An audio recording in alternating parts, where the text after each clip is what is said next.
Hello everyone and welcome to another weekly diagnosis. This week, the Game Awards nominees were announced by gamer guy Jeff Keighley. You may know him from the Game Awards, Gamescom Opening Night Live, many other gaming events, but most importantly, the best news interview of all time. Yeah, it's completely incorrect. First of all, you can actually play as a man or a woman in the game. Cooper, have you ever played Mass Effect? No. There's a few different directions I could have taken this video. I could have talked about my big snubs, but that would have turned into me just talking about Tinykin and how it was nominated for no awards.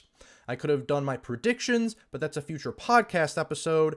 Or I could have done my personal choices for each category, but there are still plenty of games I want to play that came out this year before I make any verdict on those. So instead, I landed on the idea of expectations. Every year, there are games nominated for the Game of the Year that are expected, and every year there are games nominated for the Game of the Year that are kind of unexpected. So, let's go through each of the 6 games that were nominated for the Big Game of the Year award and talk about how unexpected or expected they were. First up, A Plague Tale Requiem. As someone who enjoyed this game but didn't love it, I kind of forgot about this game possibly being nominated for this award. 82 on Metacritic just doesn't scream Game of the Year nomination, but looking back at past years, there are a handful of games with similar scores, but 82 seems to be the bottom of the barrel when it comes to Game of the Year noms. Maybe I just read the room wrong, but I didn't feel like it was the zeitgeist for very long, so I underestimated it. I also think recency bias may have helped this game quite a bit. Like if this game came out in March, I don't know that it gets the nom. For these reasons, A Plague Tale Requiem was unexpected, but not too much of a surprise. Next, let's go on to Elden Ring. I've heard a lot about this game from pretty much everybody with a gaming platform of some kind. From what I've gathered, it's a big fucking deal.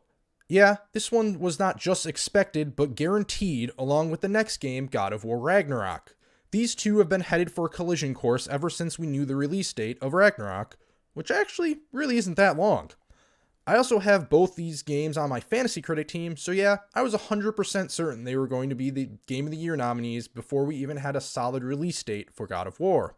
Elden Ring was as unexpected as God of War, Ragnarok, and vice versa, which is to say totally not unexpected. Next on the slate is Horizon Forbidden West. This game, much like Ragnarok, had the advantage of being a sequel to a commercially successful and critically acclaimed Sony first-party game. Since 2015, we have seen at least one Sony first-party game get nominated for Game of the Year, which is all but 1 year of the Game Awards' existence. This is also not the first time that 2 Sony games were nominated for the big award, as in 2020, Ghost of Tsushima and the eventual winner, Last of Us Part 2, were nominated.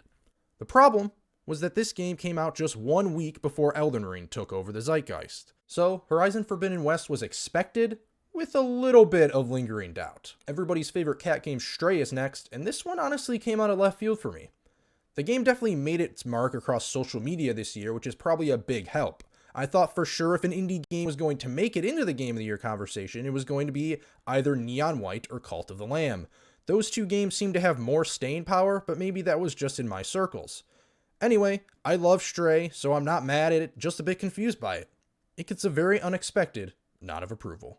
Finally, we come to Xenoblade Chronicles 3. This game rules, and it is certainly a worthy contender for Game of the Year. My only reservations were the amount of hands this game actually got in and the genre itself. Persona 5 and Final Fantasy VII Remake are the only other 2 JRPGs to get nominated for the big award, and they both come from legendary franchises. Yes, Xenoblade 3 is the 3rd game, but the franchise has been much more niche. This rates as a dream come true. Expected, but far from guaranteed.